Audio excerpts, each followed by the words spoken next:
A lot of good things to say. I have my notes here, but let me kind of introduce myself and how I got to ODEO first. I'm actually the other side of, I guess, career paths. I actually have been in marketing for 5 years previously. I mean, still now, and I actually wanted to further my knowledge into digital marketing, and that's why I came into ODEO, and it really kind of filled a gap of knowledge that I previously did not have. Um, I run a marketing department for an ABA company. So I do a lot of operations.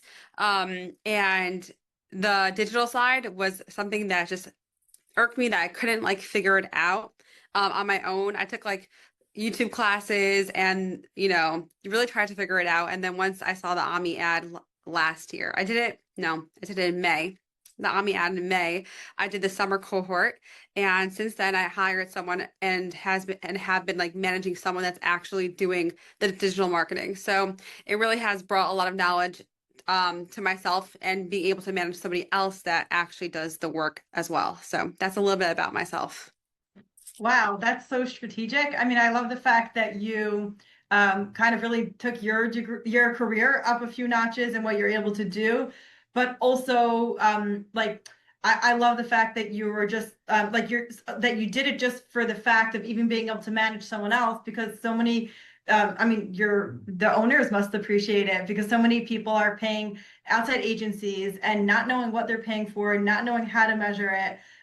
Did you originally think that that's what you were going to do? Like you were learning it just so you could understand like how to manage other people, or you plan to do it yourself?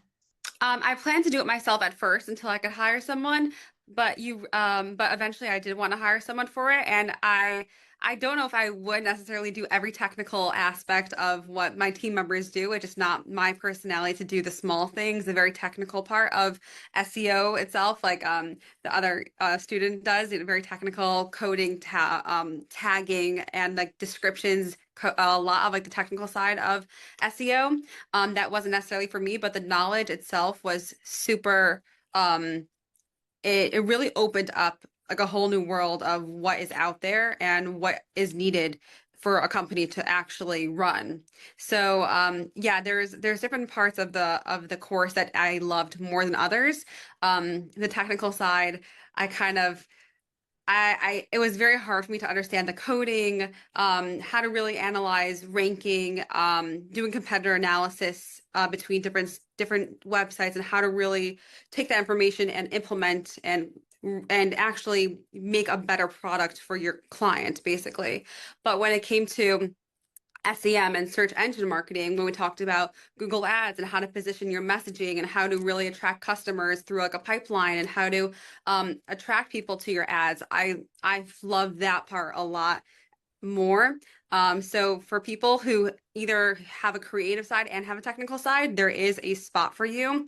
And the knowledge itself is great, but you might find yourself veering to certain parts of the course more than others. And if you do, then kind of, hone in on that part and make yourself specialized in that side of marketing. Wow, it's cool. So you've kept the same job and just kind of been able to hire like your responsibilities and your role in the company. Yeah, yeah, basically. That's really cool. What should people know if they're considering it? Like, do you have specific examples of things that you're able to oversee, like that you wouldn't have understood beforehand? Like just things like Yes. that for okay.